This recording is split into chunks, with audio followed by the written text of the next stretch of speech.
তিনি বলছেন ক্বালা আলাইকা আলাইকা বিতুরিস সামতি, তোমার উপর অবধারিত করে নাও দীর্ঘ নীরবতা, দীর্ঘ সময় চুপ করে থাকার বিষয়টা তোমার উপর অবধারিত করে নাও। ফাইন্নাহু মাতরাদাতুন লিশ-শাইতান, কারণ এই কাজের মধ্য দিয়ে শয়তান বিতাড়িত হয়ে যায়। সুবহানাল্লাহ। ওয়া আউনুল লাকা আলা আমরি দীনিক, দীর্ঘ সময় চুপ থাকলে তোমার দিনের প্রতিটা কাজ করার ব্যাপারে আল্লাহ তোমাকে সাহায্য করবেন, বা দীর্ঘ নীরবতার ব্যাপারটা দিনের প্রতিটা কাজ করার ক্ষেত্রে তোমাকে সহযোগিতা করবে। সিজদা করছেন, শুধু সুবহান রাব্বিয়াল আলা এতটুকু বলে উঠে যাবেন না, কমপক্ষে একটা দুটো দোয়া করেন, একটা দুটো দোয়া করেন সিজদায়, কারণ সিজদায় সবচেয়ে বেশি দোয়া কবুল হয়। আল্লাহ রাসূল সাল্লাল্লাহু আলাইহি ওয়াসাল্লাম বলেছেন, বান্দা সিজদায় আল্লাহর যত কাছে থাকে অন্য কোনো ভাবে বান্দা এত কাছে আসতে পারবে না। এবং এখানে তোমরা বেশি বেশি দোয়া করো, নবী সাল্লাল্লাহু আলাইহি ওয়াসাল্লাম বেশি বেশি দোয়া করতে বলেছেন। দোয়ার জন্য হুজুর ডেকে এত খাওয়ানোর দরকার নাই, নিজে দোয়া করা শিখেন, নিজে দোয়া করা শেখেন। নিজের বাবার জন্য, মায়ের জন্য, আপনার আত্মীয় স্বজনের জন্য, আপনার নিজের জন্য, আপনার স্ত্রী সন্তানের জন্য, সমাজের জন্য, উম্মার জন্য, দেশের জন্য আপনি দোয়া করতে শেখেন। আপনার একটা প্রয়োজন, এই প্রয়োজনটাকে আমি বুঝতে পারবো, ওই আবেগটাকে আমার আসবে। আপনার যেটা প্রয়োজন, আপনার আবেগ আপনার আসবে। আপনার সন্তান অসুস্থ, আমি কি বুঝবো সেই ফিলিংসটা কেমন? আপনি বুঝবেন সেই ফিলিংসটা কেমন। কুলতু, আমি বললাম, জিদনি ইয়া রাসূলুল্লাহ, হে আল্লাহর রাসূল সাল্লাল্লাহু আলাইহি ওয়াসাল্লাম, আমাকে আরো বাড়িয়ে দিন, আরো কিছু বলুন, আরো কিছু ওসিয়ত করুন। ক্বালা, তিনি বললেন, ইয়াকা ওয়া কাসরাতাদ দাহিক, সাবধান থাকবে, বেশি বেশি হাসবে না। ফাইন্নাহু ইউমিতুল কলব, কারণ যারা অধিক পরিমাণে হাসাহাসি করে তাদের কলব মরে যায়, তাদের কলবের মৃত্যু ঘটে। ওয়ায়াযহাবু বিনূরি ওয়াজহি, এবং চেহারার মধ্যে নূর চলে যায়, চেহারায় কোনো জ্যোতি বা নূর থাকে না।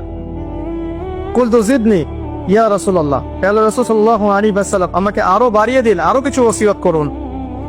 ক্বালা, এবার তিনি বললেন সাল্লাল্লাহু আলাইহি ওয়াসাল্লাম, কুলিল হাক্কা ওয়া ইন কানা মুররান, সর্বদা সত্য কথা বলবে, সত্যের উপর থাকবে, যদিও এটা অন্যের কাছে তিক্ত হয়। সত্য কথা বলবে যদিও এটা তিক্ত শোনায়। কুলতু জিদনি ইয়া রাসূলুল্লাহ, তিনি বলছেন, আমি বললাম, হে আল্লাহর রাসূল, আরো বাড়িয়ে দিন আমাকে। ক্বালা, এবার নবীজি বললেন সাল্লাল্লাহু আলাইহি ওয়াসাল্লাম, লা তাখাফ ফিল্লাহি লাউমাতা লাইম, আল্লাহর পথে কাজ করার ব্যাপারে বা আল্লাহর পথে চলার ক্ষেত্রে, আল্লাহর দ্বীন পালনের ক্ষেত্রে নিন্দুকের নিন্দার পরোয়া করবে না। আল্লাহর ব্যাপারে নিন্দুকের নিন্দার সমালোচনার পরোয়া করবে না। কুলতু জিদনি ইয়া রাসূলুল্লাহ, তিনি বললেন, আমি বললাম যে আরো বাড়িয়ে দিন হে আল্লাহর রাসূল আমার জন্য। নবী করিম সাল্লাল্লাহু আলাইহি ওয়াসাল্লাম বললেন, ক্বাল লিয়াহজুসকা আনিন নাস মা তা'লাবু মিন নাফসিক, যখন মানুষের ব্যাপারে তোমার নেগেটিভ কোনো মন্তব্য করতে হয় বা কারো ব্যাপারে যদি নিন্দা করতে চাও, এরকম ইচ্ছা জাগে মনের মধ্যে, তাহলে আগে চিন্তা করবে যে এই দোষটা তোমার মধ্যে আছে কিনা। অর্থাৎ নিজের নফসের খেয়ালটা তুমি আগে বেশি নিবে অন্যের নিন্দা করার আগে। রাওয়াহুল বাইহাকি, হাদিসটা এসেছে বাইহাকি শরীফের মধ্যে ফি শুআবুল ঈমান, এবং মিশকাতুল মাসাদিকের মধ্যে এসেছে হাদিসটা 414 এবং 415 পৃষ্ঠায়। অত্যন্ত চমৎকার একটা হাদিস। আজকে আমরা ইনশাআল্লাহ আযজা ওয়া জাল এই হাদিসটার উপরে সামান্য কিছু কথা বলে আমাদের আলোচনা শেষ করব ইনশাআল্লাহ তাআলা। আবু যর রাদিয়াল্লাহু আনহু একজন বিশিষ্ট সাহাবী, আপনারা জানেন, যার ব্যাপারে নবী করিম সাল্লাল্লাহু আলাইহি ওয়াসাল্লাম বলেছিলেন, আবু যর, তুমি খুব নরম মানুষ, তাই কখনো দায়িত্ব চেয়ে নিও না, কারণ তোমার উপরে যদি দুইজন মানুষের দায়িত্ব দেয়া হয়, তোমাকে যেন ছুরিবিহীন জবাই করে দেয়া হলো। আবু যর রাদিয়াল্লাহু আনহু খুব আধ্যাত্মিক নরম মনের মানুষ ছিলেন। তিনি নবী সাল্লাল্লাহু আলাইহি ওয়াসাল্লামকে খাস করে বলছেন, এটা আমভাবে নয়। আমি যেমন আমভাবে সবার উদ্দেশ্যে কথাগুলো বলছি, এভাবে আমভাবে নবীজি এই কথাটা তাকে বলেননি, বরং খাস ভাবে বলেছেন, পার্সোনাল নসিহত, ইন্ডিভিজুয়ালি বলেছেন। তিনি বলছেন, হে আল্লাহর রাসূল, আমাকে কিছু নসিহত করো, কিছু ওসিয়ত করো। ওসিয়ত কি জিনিস? যেমন কেউ চলে যাওয়ার আগে ওসিয়ত করে, বাবা ইন্তেকাল করছে তার আগে ওসিয়ত করে, মাকে দেখিস, হ্যাঁ বোনদের খোঁজ খবর রাখিস, সন্তানদের ব্যাপারে খোঁজ খবর রাখি, ইত্যাদি। এটা ওসিয়ত করা, মানে যে কথাগুলো আমরা অক্ষরে অক্ষরে পালন করতে চাই, প্রতিশ্রুতি ব্যক্ত করি, এরকম কথা, কনভারসেশন। একটু চিন্তা করেন, নবী করিম সাল্লাল্লাহু আলাইহি ওয়াসাল্লাম যদি আপনাকে আমাকে খাস করে কোনো জায়গায় ডেকে নিয়ে কথাটা বলতেন, কেমন হতো? মনে করেন নবী সাল্লাল্লাহু আলাইহি ওয়াসাল্লাম জীবিত আছেন বা আমরা তার সাক্ষাৎ পেয়েছি, আর আমরা কেউ একজন আমাদের মধ্যে গিয়ে থাকে, বললেন, ইয়া রাসূলুল্লাহ, আমাকে কিছু নসিহত করেন, আমাকে খাস করে কিছু ওসিয়ত করেন। তখন এই ওসিয়তগুলো স্পেশাল হবে, এবং আপনি আমি কখনোই চাইবো না জীবন চলে গেলেও এগুলো কোনো একটা আমরা ছেড়ে দেই, তাই না? আবু যর রাদিয়াল্লাহু আনহু এই সুযোগটা নিয়েছেন।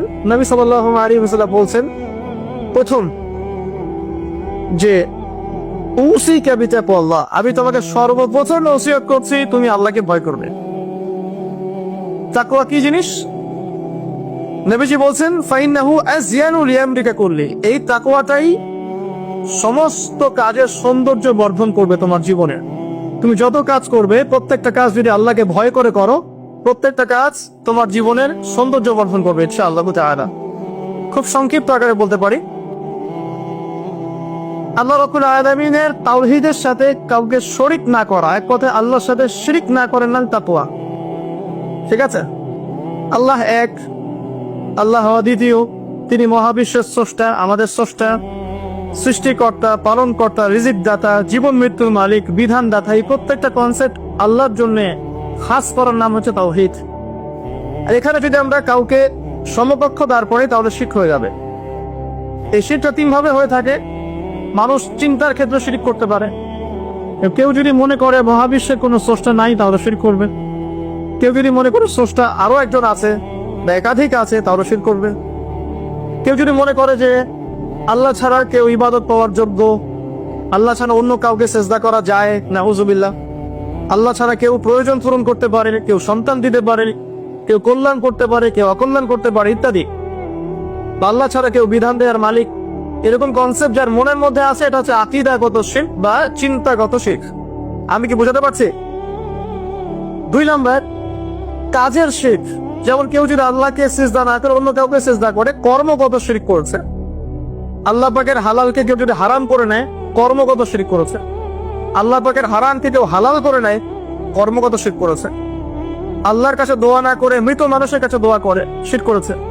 এগুলো কাজ করতে গিয়ে শিরক করেছে। ইভেন আল্লাহর নামে কসম না করে অন্য কারো নামে কসম করলেও শিরক হয়ে যায়। অনেক সময় আমরা হাতের মধ্যে রশি পরি, পাথর পরি, অনেক কিছুই পরি, আমাদের বিশ্বাস হয় এগুলো আমাদের উপকার করতে পারবে, অপকার করতে পারবে, তাহলে শিরক হয়ে যাবে। সন্তান আল্লাহ দেন, যদি আমরা মনে করি যে মাজারে গিয়ে দোয়া করলেই সন্তান পাওয়া যাবে, শিরক হয়ে যাবে। আর শিরক এমন একটা পাপ, যে পাপটা আল্লাহ পাক তওবা ছাড়া মাফ করেন না। মৃত্যুর আগে যদি তওবা করে মানুষ, ইনশাআল্লাহ আল্লাহ পাক মাফ করে দিবেন। যদি তওবা না করে মারা যায়, সম্ভাবনা বেশি এই ব্যক্তি জাহান্নামে যাবে, নাউজুবিল্লাহ। কারণ প্রত্যেক 1999 জন মানুষ জাহান্নামে যাবেন যাদের আমল নামায় শিরকের পাপ থাকবে। আল্লাহ পাক সূরা নিসার মধ্যে বলেছেন, ইন্নাল্লাহা লা ইয়াগফিরু আন ইউশরাকা বিহি ওয়া ইয়াগফিরু মা দুনা যালিকা লিমান ইয়াশা। আল্লাহ পাক শিরকের গুনাহ ব্যতীত যে কোনো গুনাহ যাকে ইচ্ছা মাফ করতে পারে।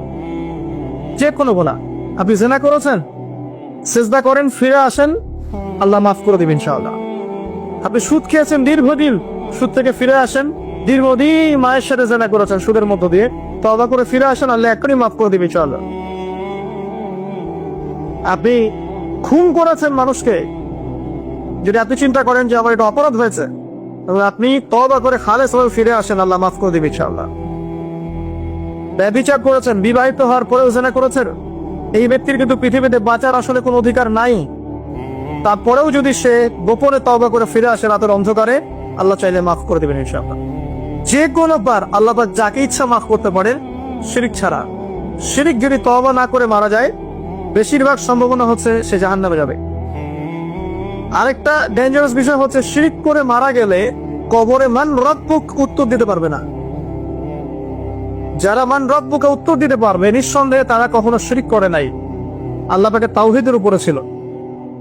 আমরা শিরকের অনেক কিছু বুঝি ঠিকই, আধুনিক একটা শিরিক বুঝি না। আধুনিক শিরক এটা যেমন আল্লাহ পাক যা নাজিল করেছেন, এখানে যে বিধানগুলো আছে এগুলোকে যদি কেউ ডিনাই করে বা এগুলোকে পাশ ফিরিয়ে অন্য কোনো বিধানকে বেটার মনে করে, আল্লাহর বিধানের চাইতে বেটার মনে করে বা সমকক্ষ মনে করে, এটাও শিরক।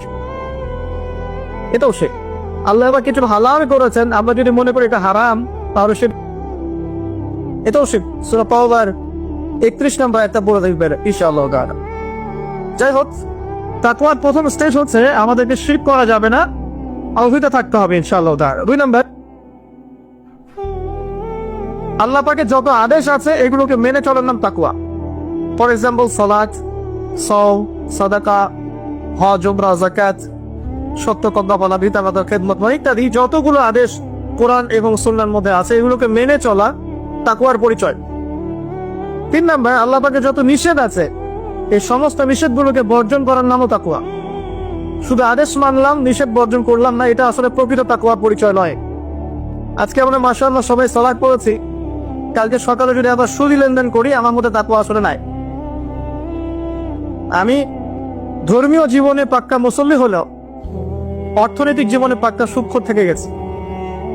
এই অবস্থা যদি তওবা না করে মারা যায়, মায়ের সাথে জেনার অপরাধ নিয়ে কিয়ামতের মাঠে উঠবে ইনশাআল্লাহ।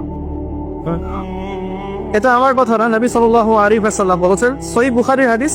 যে কোনো আলেমকে জিজ্ঞাসা করবেন, যে কোনো মাদ্রাসায় যাবেন, যে কোনো প্রকাশনীর বুখারী শরীফ কেনেন না কেন, হাদিসটা পাবেন, যে ব্যক্তি 1 দিরহাম সুদ খেলো সে যেন 36 বার জেনা করলো। আপনি যদি জানেন যে আপনার ক্লোজ কোনো ফ্রেন্ড বা আত্মীয় বা হুয়েভার হি ইজ, সে জেনা করে বেড়ায় বা মেয়েদের সাথে, একাধিক মেয়ের সাথে তার সম্পর্ক আছে, ইনলিগাল রিলেশনশিপ, আপনি নিশ্চয়ই তার দিকে সম্মানের দৃষ্টিতে তাকাবেন। আর আখিরুজ জামান এমন একটা যুগ যেখানে সুদ থেকে বাঁচা সো ভেরি ডিফিকাল্ট।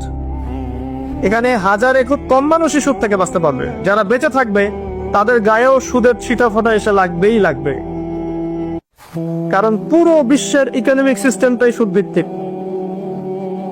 এটা পরিপূর্ণরূপে ইসলামিক ধাঁচা সাজানো এখন সম্ভব বলে মনে হচ্ছে না। আমরা চেষ্টা করতে পারি। সম্ভব কখন হবে? যখন শেকড় উপরে আসবে। আর শেকড় কখন উপরে হবে? যখন মালহামা হবে। আর মালহামা কখন হবে? যখন মদিনার গুরুত্ব কমে যাবে এবং জেরুজালেমের গুরুত্ব বেড়ে যাবে। আর যখন আল মাহদি আসবে, ঈসা ইবনে মারিয়াম আসবেন, তখন পৃথিবীতে ইনশাআল্লাহ আযজা ওয়া জাল ইসলাম ব্যতীত কিছুই বাকি থাকবে না। তখন ইনশাআল্লাহ তাআলা উপরের লেভেল থেকে সুদ বলতে কিছু থাকবে না ইনশাআল্লাহ। তবে এখন কি করবেন? ফাত্তাকুল্লাহা মাসতাতাতুম। এখন এতটুকু করবেন, ফাত্তাকুল্লাহা মাসতাতাতুম, তোমরা সাধ্যমতো আল্লাহকে ভয় করো। আপনার সাধ্য যতটুকু কুলায় এতটুকু আপনি দূরে থাকবেন। পারতপক্ষে চেষ্টা করবেন সুদ যেন আপনার গায়ে না লাগে। আল্লাহ পাক বোঝার তৌফিক দান করুন, আমিন। বলছিলাম আল্লাহ পাকের নিষেধগুলোকে বর্জন করার নাম তাকওয়া। নামাজ পড়ছি, রোজা রাখছি, যাকাত দিচ্ছি না, এদিকে সুদ খাচ্ছি, হারাম রিলেশনশিপে আছি, বা পরকীয়ায় লিপ্ত আছি, বা মানুষের সম্পদের অধিকার দিচ্ছি না, ব্যবসা করছি। আর ব্যবসা যারা করি আমরা বেশিরভাগই মিথ্যা কথা বলি। আমরা ব্যবসা যারা করি ম্যাক্সিমাম মিথ্যা কথা বলি, মিথ্যা কসম করি। এবং আমাদের এই মিথ্যা কসম প্রতারণার কারণে জালেম শাসকের শাসন চাপিয়ে দেওয়া হয় আল্লাহর পক্ষ থেকে। এটা হাদিস এসেছে। যখন ব্যবসায়ীরা প্রতারণা করবে, মিথ্যা কসম করে পণ্য বিক্রি করবে এবং মাপে কম দিবে, সিন্ডিকেট করবে, তখন আল্লাহর পক্ষ থেকে 2টা আযাব আসে। এক, জালেম পরশক্তিকে চাপিয়ে দেওয়া হয় যারা এদের উপর জুলুম করবে। 2, সমাজের মধ্যে দুর্ভিক্ষ নেমে আসে। এগুলো নবী সাল্লাল্লাহু আলাইহি ওয়াসাল্লামের কথা, বদলানোর কোনো সুযোগই নেই। আজ হোক আর কাল হোক এগুলো ফলে যাবে ইনশাআল্লাহ, কাল যদি না আমরা আমাদের জায়গা থেকে সরে আসি। তো যারা আমরা ব্যবসা করছি অনেকেই মিথ্যা কথা বলে, ম্যাক্সিমাম। এবং মনে করি যে ব্যবসা এগুলো মিথ্যা বলা জায়েজ, এটা ব্যবসার অংশ মনে করি আমরা। সৎ ব্যবসায়ী কিয়ামতের দিন নবীগণের সাথে থাকবেন। যারা সৎ ব্যবসায়ী তারা কিয়ামতের মাঠে নবীগণের সাথে হাসর করবেন। ছাঁচে খুঁজে পাবেন না এবং খুব কম সৎ ব্যবসায়ী পাবেন। যাই হোক, যেটা বলছিলাম ভাই, প্রিয় ভাইয়েরা, যে শুধু আদেশ মানার নাম তাকওয়া নয়, নিষেধটা বর্জন করতে হবে। আমরা নামাজ রোজা হজ জাকাত সবই করছি মাশাআল্লাহ, ব্যবসায়িক জীবনে মাপে মন দিচ্ছি, ইকোনমিক লাইফে সুদ খাচ্ছি, আর পলিটিক্যাল লাইফ নিয়ে আমি কোনো কথা বলতে যাচ্ছি না। সেখানে কতটুকু আল্লাহ আর কতটুকু রাসূল আছেন আল্লাহ ভালো জানেন, আল্লাহ বিচার করবে। আমি মৌলিক কথা করে বলছি। দেখেন, ফ্যামিলিগত ব্যাপারে আপনারা দেখবেন বাহ্যিকভাবে ইসলামের লেবাস পোশাক আছে ঠিকই, বাট ভিতরে অরিজিনাল ইসলাম নাই। দেখবেন পরিবারে ম্যাক্সিমাম পরিবারে থেকে পর্দা নাই। নামাজি ব্যক্তির খুব অভার, আর নামাজি চিন্তা হলে আপনাকে ফজরের জামাতে আসতে হবে। নামাজি চিন্তা হলে আপনাকে ফজরের জামাতে আসতে হবে। এই মসজিদেই আজকে ফজরে আসবেন, দেখবেন এই যে মুসল্লি যারা বসে আছেন তাদের 50% নাই কিল্লাত আশরাফা। তো আমরা পার্সিয়ান ইসলাম ফলো করছি, কিছু মানছি কিছু মানছি না। আল্লাহ বলছে এটা না, পরিপূর্ণরূপে ইসলামে প্রবেশ করো এবং এটার নাম তাকওয়া। উসিকুম বিতাকওয়া আল্লাহ, আমি তোমাকে আল্লাহর তাকওয়া, আল্লাহকে ভয় করার ওসিয়ত করছি, খাস করে অনুরোধ করছি, ওসিয়ত করছি। আদেশ মানার নাম যেমন তাকওয়া, নিষেধ বর্জনের নাম তাকওয়া। শুধু আদেশ মানলেই হবে না, নিষেধগুলো বর্জন করার চেষ্টা করতে হবে। আমরা এই জায়গাটাতেই সমস্যায় ভুগছি। আদেশ আমরা অনেকেই পালন করতে পারি, আলহামদুলিল্লাহ, নামাজ পড়তে পারি, রোজা রাখতে পারি, অনেকে যাকাত দেই মাশাআল্লাহ, সাদাকা করি, দান সাদাকা করি, ইসলামের প্রতি ভালোবাসা আছে, আল্লাহ এবং রাসূলকে মহব্বত করি, কিন্তু হারাম রিলেশনশিপ ছাড়তে পারছেন না। দেখবেন অ্যাফেয়ার ছাড়তে পারছেন না, ফ্রি মিক্সিং ছাড়তে পারছেন না, রিবা ছাড়তে পারছেন না, আপনার পরকীয়া ছাড়তে পারছেন না, অহেতুক যে নোংর অপসংস্কৃতি ছাড়তে পারছেন না। খেয়াল করে দেখেন, স্মোকিং ছাড়তে পারছেন না, মাদক দ্রব্য সেবন ছাড়তে পারছেন না, বাট আপনি ইসলামকে ভালোবাসেন, আল্লাহকে ভালোবাসেন, রাসূলকে ভালোবাসেন। এইটাই মূল সমস্যা আমাদের এখানে। আমি ফিল করি আল্লাহ পাক আমাদের সবাইকে আদেশ মানার সাথে সাথে নিষেধ বর্জন করার তৌফিক দান করুন, আমিন। 4, আল্লাহ রাব্বুল আলামিনকে হাজির এবং নাজির জানার নাম তাকওয়া। হাজির নাজির কেমন? যে আমার জীবনের প্রতিটা স্টেপ আল্লাহ পাক দেখছেন এবং শুনছেন। আল্লাহ পাক অবশ্যই আজিম থেকেই আমাকে দেখছেন, আমাকে শুনছেন প্রতিটা মুহূর্তে, এখন, আজ, কাল, আগামী, অতীত, বর্তমান, ভবিষ্যৎ, সব সময় আল্লাহ আমাকে দেখছেন, শুনছেন প্রত্যেকটা মুহূর্তে। এই কথা যার মাথায় থাকবে তার পাপ করার প্রবণতা কম হবে ইনশাআল্লাহ। পাপ করলেও সে তওবা করে আল্লাহর কাছে ফিরে আসবে ইনশাআল্লাহ। যদি তার দ্বারা কোনো পাপ হয়েও যায়, আপনি দেখবেন তাকওয়াই তাকে আবার ফিরিয়ে নিয়ে আসবে, সে আল্লাহর কাছে ফিরে আসবে ইনশাআল্লাহ। আল্লাহ পাকে হাজির এবং নাজির জানা, এর আরেকটা নাম আছে, সেটা হলো ইহসান। কি নাম? হাদিসে জিবরিল নামে একটা হাদিস আছে, সহিহ মুসলিমের 9 নম্বর হাদিস, আর মিশকাতুল মাসাদির 2 নম্বর হাদিস। ইহসান কি? জিবরাইল আলাইহিস সালাম নবী সাল্লাল্লাহু আলাইহি ওয়াসাল্লামকে জিজ্ঞাসা করেছিলেন। তিনি বলছেন, আনতা আবুদুল্লাহ কাআন্নাকা তারাহ ফাইন লাম তাকুন তারাহু ফাইন্নাহু ইয়ারাক। তুমি এমন ভাবে আল্লাহর ইবাদত করবে যেন তুমি আল্লাহকে দেখছো। ওয়াইন লাম তাকুন তারাহু ফাইন্নাহু ইয়ারাক, এবং তুমি যদি আল্লাহকে দেখতে না পাও, তুমি সবসময় মনে রাখবে আল্লাহ পাক তোমাকে দেখছেন। এই কনসেপ্টটার নাম হচ্ছে ইহসান, যেটা আমাকে তাকওয়া দিবে। এটা ইহসান থাকে আমলের মধ্যে। নামাজ পড়ছি, দেখবেন আমাদের মনোযোগ বেশিরভাগই কিন্তু থাকে না, আল্লাহ ভালো জানেন। আমি আপনাদের পার্সোনাল ব্যাপারে ইন্টারফেয়ার করতে চাচ্ছি না, বাট আমার মনে হয় বেশিরভাগ মানুষেরই থাকে না। কারণ বেশিরভাগ মানুষই তো নামাজে যা পড়ছি তার অর্থ জানি না। যখন আপনার সন্তান অসুস্থ হয়েছিল, আপনি হাত উঁচু করে আল্লাহর কাছে কান্নাকাটি করেছেন, তখন আপনার চোখ দিয়ে পানি পড়েছে, কারণ আপনি যা চেয়েছেন ফিল করে বলেছেন আল্লাহর কাছে, আপনার চোখ দিয়ে পানি পড়েছে। কতদিন আপনি নামাজের সেজদায় কাঁদতে পেরেছেন? আমি কাঁদতে পেরেছি, ভাবতে হবে। কাঁদতে না পারার কারণ কি? কারণ হচ্ছে আমি নামাজে যা পড়ি তার কিছুই বুঝি না। আমার কাছে নামাজ একটা ফিজিক্যাল এক্সারসাইজের মতো হয়ে গেছে। সরি ফর মাই ল্যাঙ্গুয়েজ, আমি কোনো কিছুকে অবমাননা করতে যাচ্ছি না, অনেক ব্যাপারটা এরকমই হয়ে গেছে। তারালাম বাহ্যিকতা নিয়ে আমরা বেশি ব্যস্ত। হাত কোথায় বাঁধতে হবে? নাভির নিচে না বুকে? তারপরে রফুলেদের করতে হবে কিনা, পাইপা লাগাবো কি লাগাবো না, আমি জোরে আসছে, বাহ্যিক বিষয় নিয়ে বেশি ব্যস্ত।